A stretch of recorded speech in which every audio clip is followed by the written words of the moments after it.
YouTube viewers, it's Sentai Michael from Screw Productions, bringing you a new podcast in my segment called the Super Sentai Review. And like always, I'm going to speak very loudly, very clearly, and very slowly in case you don't understand it. Also, I'll try to do my best not to be so hard during this audio podcast recording as well. If you're wondering what's that noise in the background, my room's close to the living room. My room is watching TV right now, and this is the only time I can record this podcast during this time. So basically, you have to bear with me. So anyway, let's get into the latest episode of Zyuohger. Alright, the latest episode starts off on board the Death Alien ship. Carbine asked Master Guinness to lead the next monster attack, and Master Guinness said, yes, go ahead. So basically, when Carbine left, it seems like he was happy to lead the next monster attack. So anyway, we see at a busy outdoor restaurant, people eating and stuff, and this weird alien monster that looks like a chef, use this weird pepper shaker stick to make people eat his food and make them so fat as balloons, that therefore they couldn't walk or move and shit. The Zyuohger just showed up on the scene, and they walked up immediately and started to battle the monster. Anyway, Carbine was there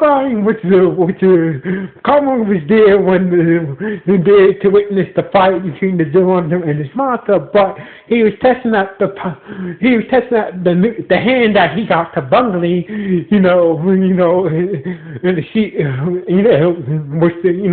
was sparing these new powers. Turns out he couldn't use the hand to make his memories come alive. So basically, he knocked out a couple, and made a copy of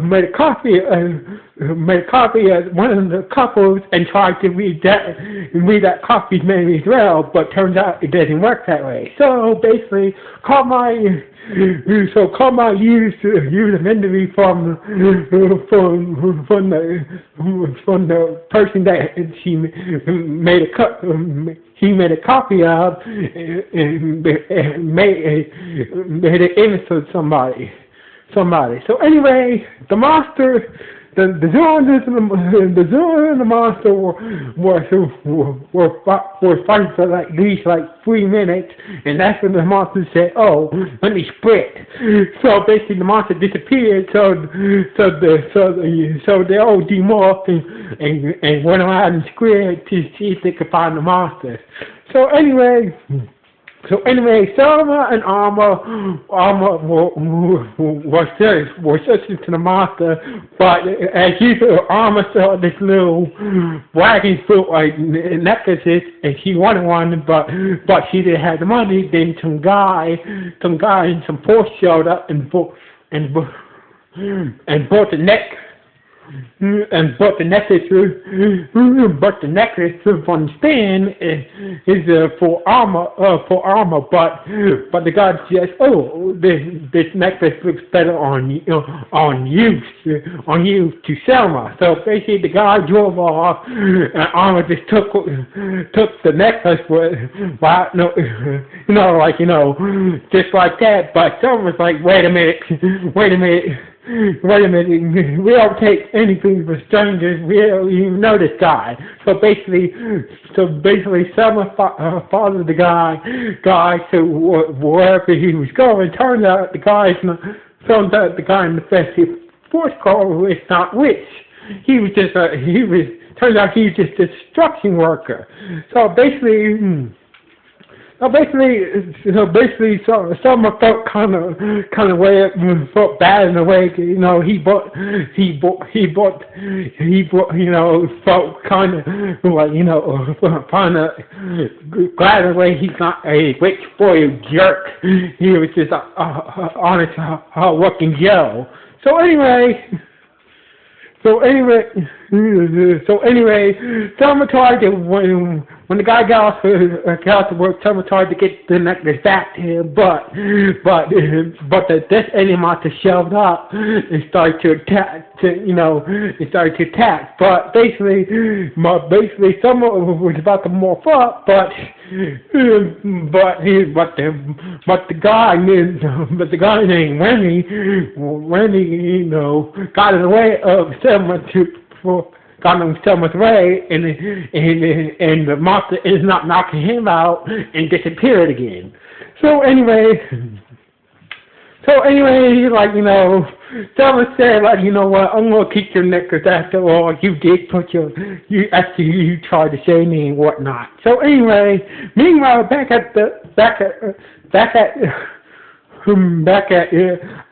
Uncle Mario's house. And the guys were having a glass of milk with Uncle Mario dressed up as a cat, and then that's when Alma went in and tell that, you know,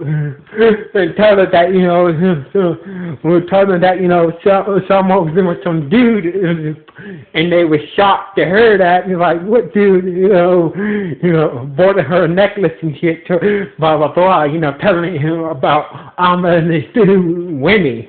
So basically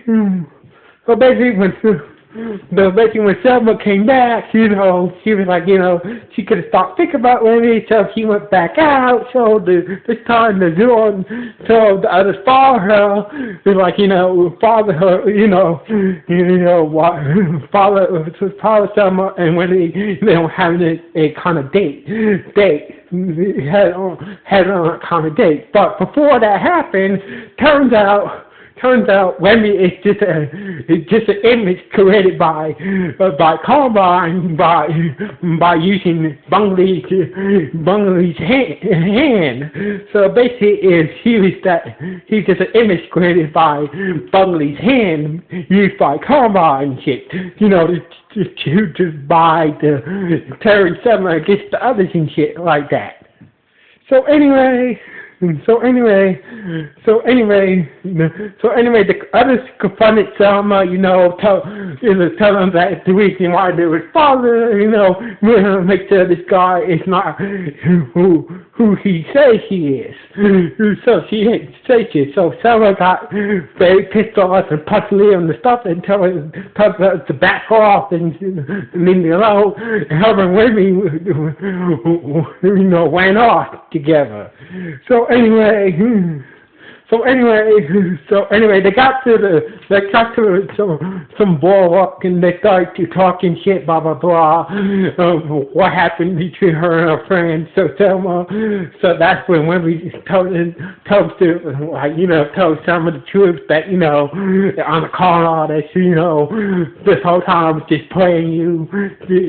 That way you can keep away from your friends and shit like that. So anyway, Selma was so hot button. When Lenny told her the truth and blah blah blah. She didn't tell, but when we did not tell him that he was an image created by Carl by using Bungley's hands. He left that part out. So basically, Selma ran to go help the others. Fight that chef monster. So basically, she showed up, and she showed up just in time. But she was about to get done for. That's when Wendy showed up and saved her. He became fat by the monster's food and shit. So basically, he gave he gave someone the necklace back and told her that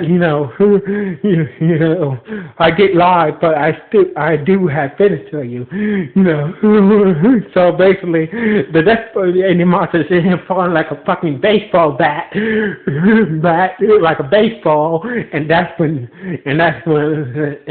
Yamato, who had enough and went transformed into his warriors, into his Zyuohger, into his warrior ranger form, and together they use the combine all the powers together and use it with the whale to change your gun and destroy the monster.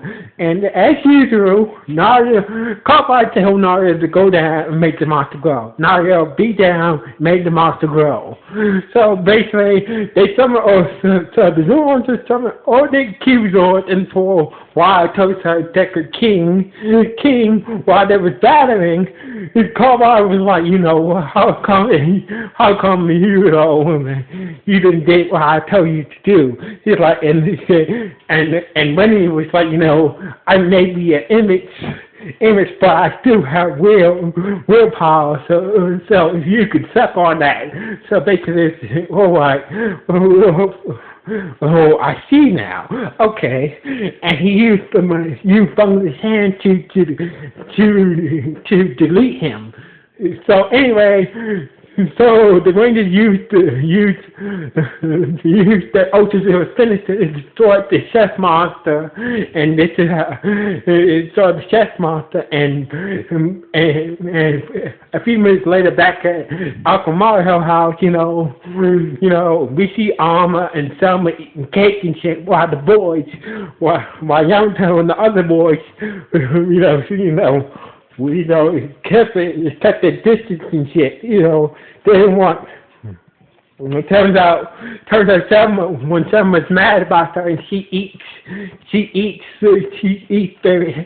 likes to eat cake and shit. So basically, they were scared to ask them about women and shit. So basically, they went somewhere else in the house, and while Selma ate her cake and shit, and she had necklace that Wendy gave her, and this is how the episode ended, with Selma saying to herself, like, I hope Wendy's alright, I hope Wendy's alright, and this is how the episode ended. So basically, this episode was not bad, it was just once again, it was a good character development for Selma. This is a good character development episode for Selma about love. So basically, this episode was not bad, and also we get to see how Carbine used the power of Bungley's hand to bring people's memories to life and shit, and with the limits of that power and shit. So anyway, this was a good episode. So anyway, this is Sensei Michael signing off. 1.